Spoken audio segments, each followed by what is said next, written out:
जय श्री कृष्णा। राधे राधे। कार्तिक मास महात्म्य 20वां अध्याय सुनेंगे आज।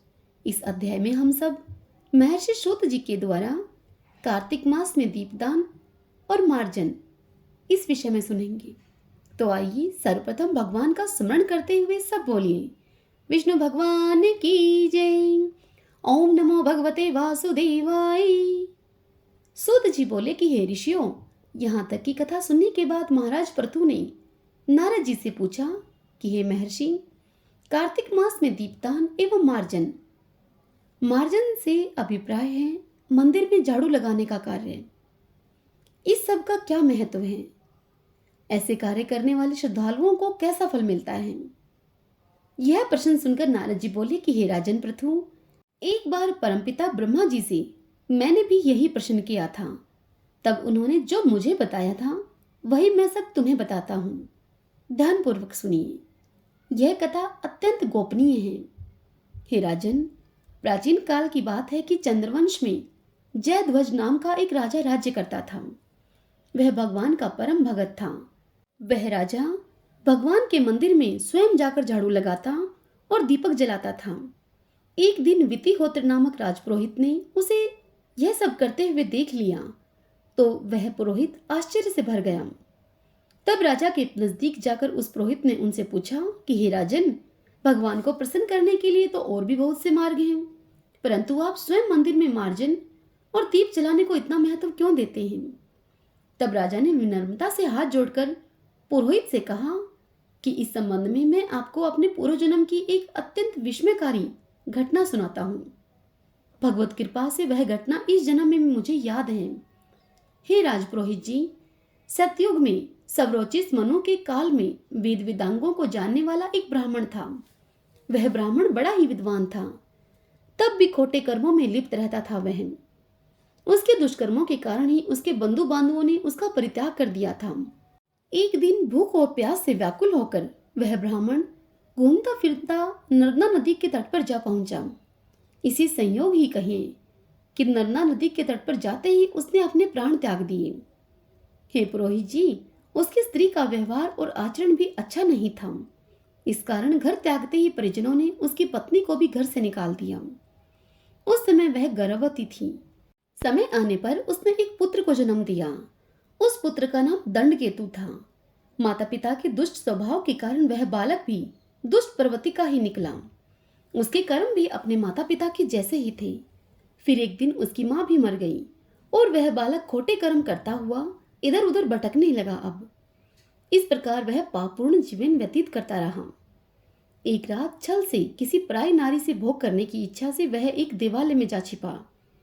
वह देवालय सूना पड़ा रहता था।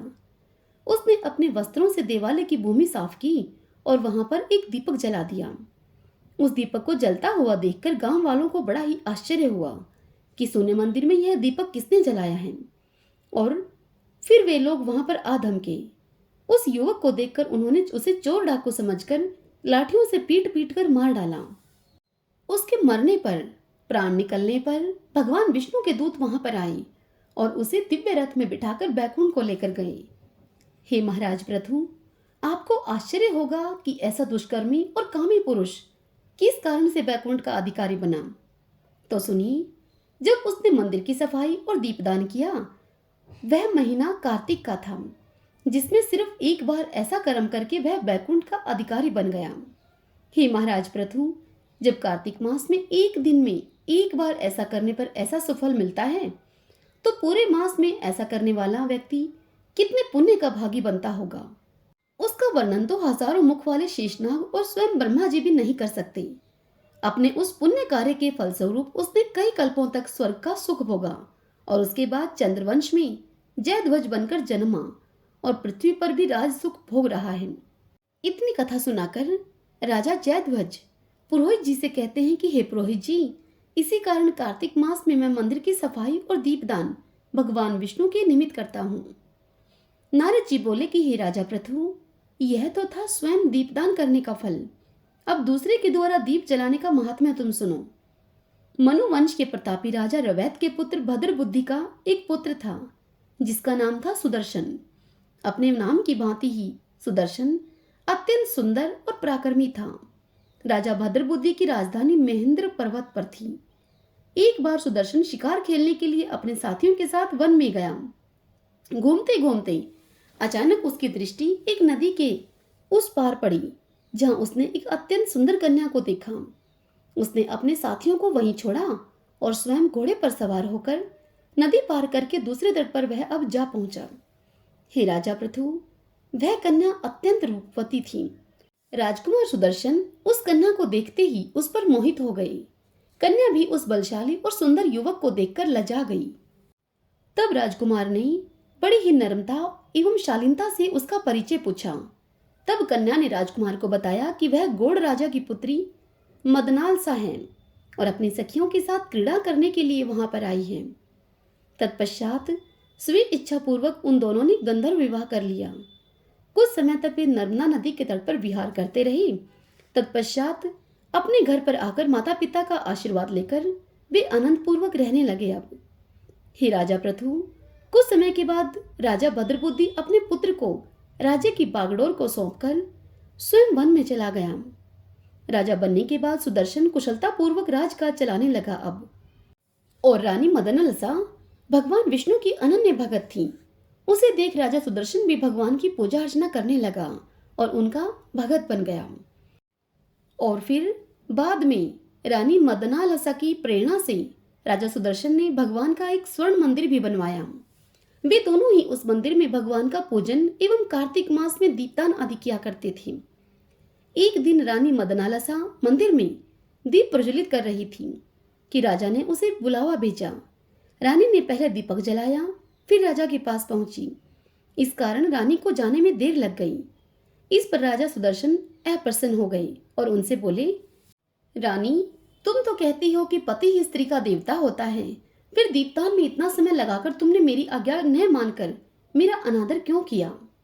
यदि देरी का कोई दूसरा कारण था तो वो भी बताओ। तब रानी मदनालसा ने बड़े ही स्नेह से उनसे कहा कि हे महाराज, मैं आपको दीपदान का महत्व बताती हूँ। आप ध्यान से सुनिए। यह घटना मेरे पिछले जन्म की है, जो ईश्वर की कृपा से इस जन्म में भी मुझे याद है। हे स्वामी, पिछले जन्म में किसी ने मंदिर में भगवान के निमित्त एक दीपक जलाया था, जिसकी बत्ती बहुत छोटी थी। इस कारण वह दीपक बुझने को हो रहा था। मैंने घी खाने के लोभ से उस बत्ती को मुंह में पकड़कर ऊपर उठाया। ऐसा करने से दीपक की लौ तेज हो गई, मगर मेरा मुंह भी झुलस गया। मुंह झुलसने की पीड़ा से मैं अब छटपटाने लगी और उसी छटपटाहट में मेरी मृत्यु हो गई।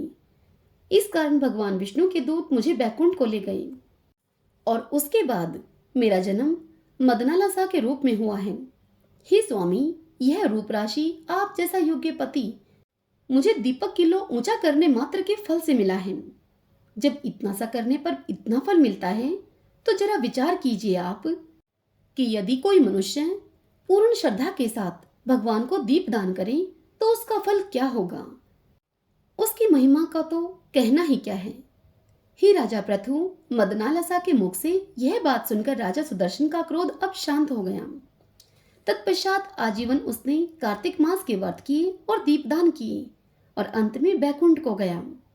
श्रीमन नारायण नारायण हरि हरि, भजमन नारायण नारायण हरि हरि।